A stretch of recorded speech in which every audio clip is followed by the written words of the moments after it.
जोवा ठाकुर टोला वाले, उसका मोबाइल नंबर है 88 48 12 36 40।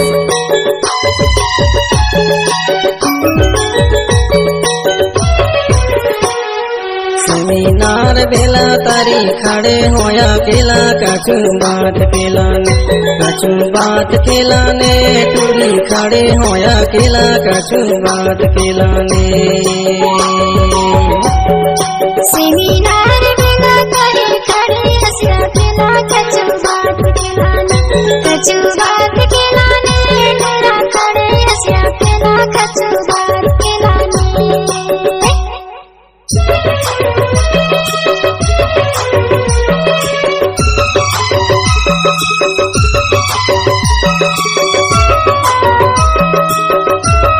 डीजे निरुत्तम कुंजाम जोवा ठाकुर टोला वाले, उसका मोबाइल नंबर है 88 48 12 36 40।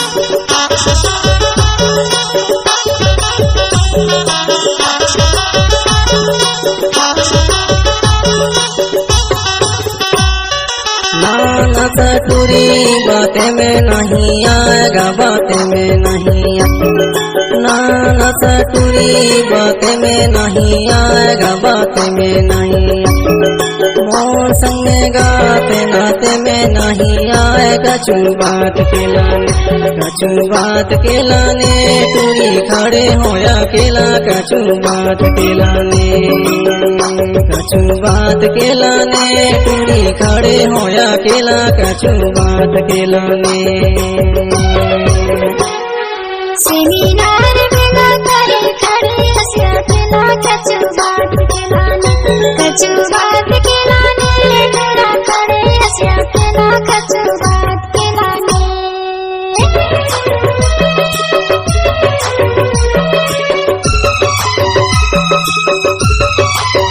डीजे निरुत्तम कुंजाम जोवा ठाकुर टोला वाले, उसका मोबाइल नंबर है 88 48 12 36 40।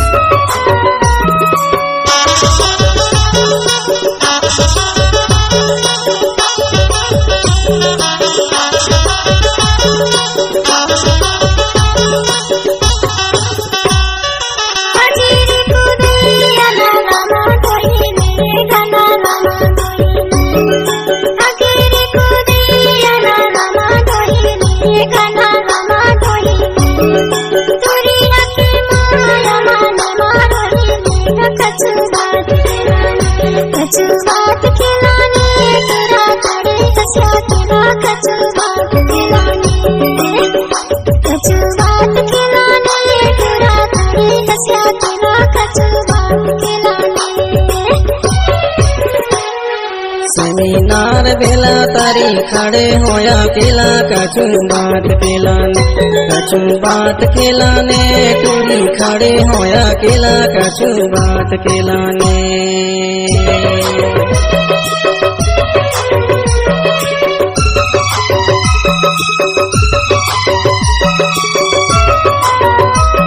डीजे निरुत्तम कुंजाम जोवा ठाकुर टोला वाले, उसका मोबाइल नंबर है 88 48 12 36 40।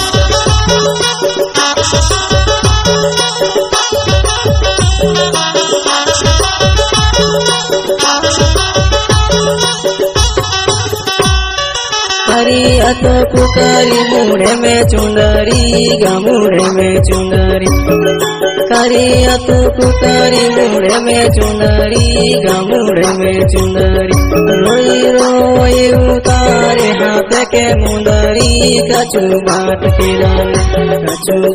केलाने टूरी खड़े हैं अकेला कछु बात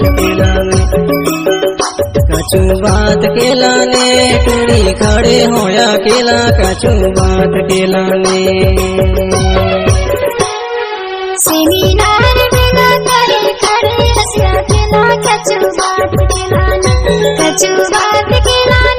टूरा खड़े हंसिया केला कछु बात केलाने।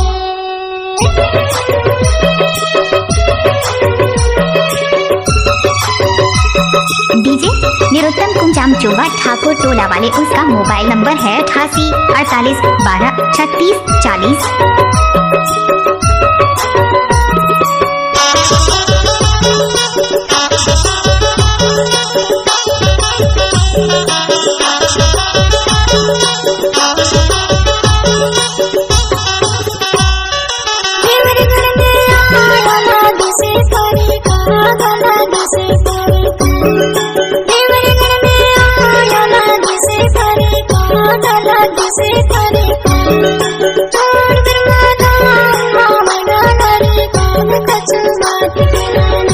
कचुबात खिलाने तेरा खड़े हंसा खिला कचुबात खिलाने कचुबात खिलाने तेरा खड़े हंसा खिला कचुबात खिलाने।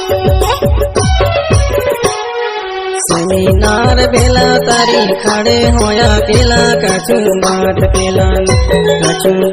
खिलाने टूरी खड़े होया केला कचुबात खिलाने। सेमिनार बेला तारी खड़े हंसा खिला कचुबात खिलाने कचुबात खिलाने तेरा खड़े हंसा खिला कचुबात खिलाने।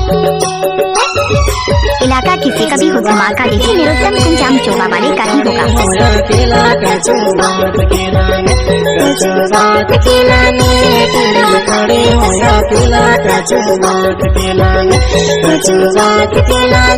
तेरी खड़े होया केला कचुबात खिलाने तेरी खड़े होया केला कचुबात खिलाने।